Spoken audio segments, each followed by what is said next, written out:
नमस्कार, स्वागत है आपका हमारे चैनल संवाद लाइव पर। मैं हूं जितेश अवस्थी। आज हम बात करेंगे एक बड़े राजनीतिक घटनाक्रम के बारे में। महाराष्ट्र में चुनावी माहौल गर्म है और सभी की नज़रें महायुति गठबंधन पर हैं। भारतीय जनता पार्टी के वरिष्ठ नेता और केंद्रीय गृह मंत्री अमित शाह ने हाल ही में महाराष्ट्र में एक चुनावी रैली को संबोधित करते हुए कुछ ऐसे संकेत दिए जिससे यह अनुमान लगाया जा रहा है कि अगर महाराष्ट्र में भारतीय जनता पार्टी के नेतृत्व में सरकार बनती है तो देवेंद्र फडणवीस मुख्यमंत्री बनाए जा सकते हैं। तो आइए विस्तार से जानते हैं इस पूरे मामले को। महाराष्ट्र विधानसभा चुनाव 2024 की तैयारियां जोरों पर हैं और इस बार का चुनाव बेहद खास माना जा रहा है। बीजेपी, शिवसेना, एकनाथ शिंदे गुट और एनसीपी अजीत पवार गुट ने महायुति गठबंधन के तहत मिलकर चुनाव लड़ने का फैसला किया। महाराष्ट्र में सत्ता की यह लड़ाई केवल गठबंधन तक सीमित नहीं है, बल्कि हर दल के बीच मुख्यमंत्री पद को लेकर भी एक प्रकार की खींचतान देखने को मिल रही है। केंद्रीय गृह मंत्री अमित शाह ने सांगली जिले के शिराला में एक चुनावी रैली को संबोधित करते हुए कहा, महायुति की सरकार बनानी है, देवेंद्र भाई को विजयी बनाना है। भाइयों बहनों, मोदी जी की सरकार ऊपर बन चुकी है, केंद्र में भाजपा सरकार है, नीचे एनडीए की सरकार बना दीजिए, महायुति की सरकार बना दीजिए।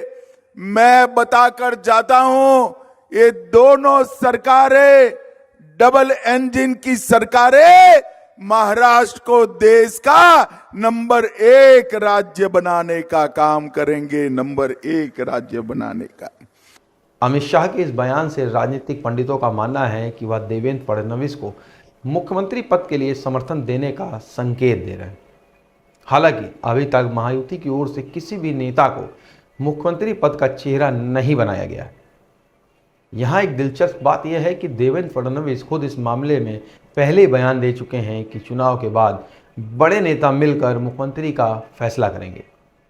फडणवीस ने यह कहकर अपने ऊपर से जिम्मेदारी हटाई है कि इसे महायुति के बड़े नेताओं पर छोड़ दिया है। इसी क्रम में अजीत पवार, जो महाराष्ट्र के उप मुख्यमंत्री और एनसीपी के प्रमुख नेता हैं, उन्होंने भी अमित शाह के बयान का स्वागत किया और कहा कि चुनाव के बाद सभी साथी बैठकर मुख्यमंत्री पद पर फैसला करेंगे। इसका मतलब साफ है कि महायुति के सभी नेता फिलहाल अपने पत्ते खुलकर नहीं खेल रहे हैं। बात करेंगे शिवसेना की।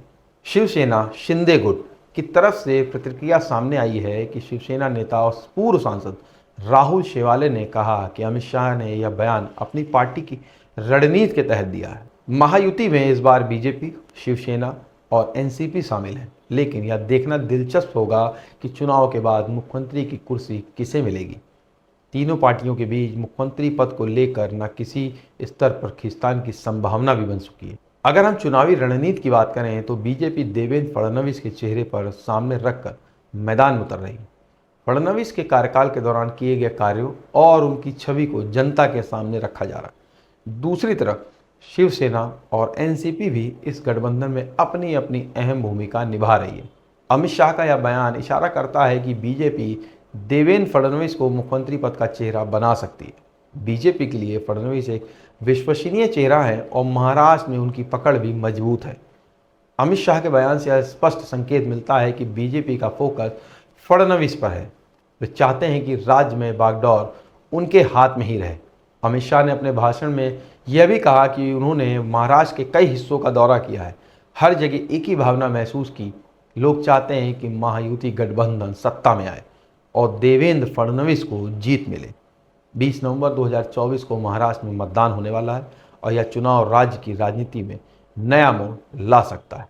इस मामले में आपके क्या विचार हैं? क्या महाराष्ट्र में फडणवीस ही अगला मुख्यमंत्री बनेंगे या महायुति में कोई खींचतान हो सकती है? इस खबर पर कमेंट और अपनी राय जरूर दें और चैनल को सब्सक्राइब नहीं किया हो तो आज ही करें। मिलेंगे एक नए वीडियो के साथ। नमस्कार।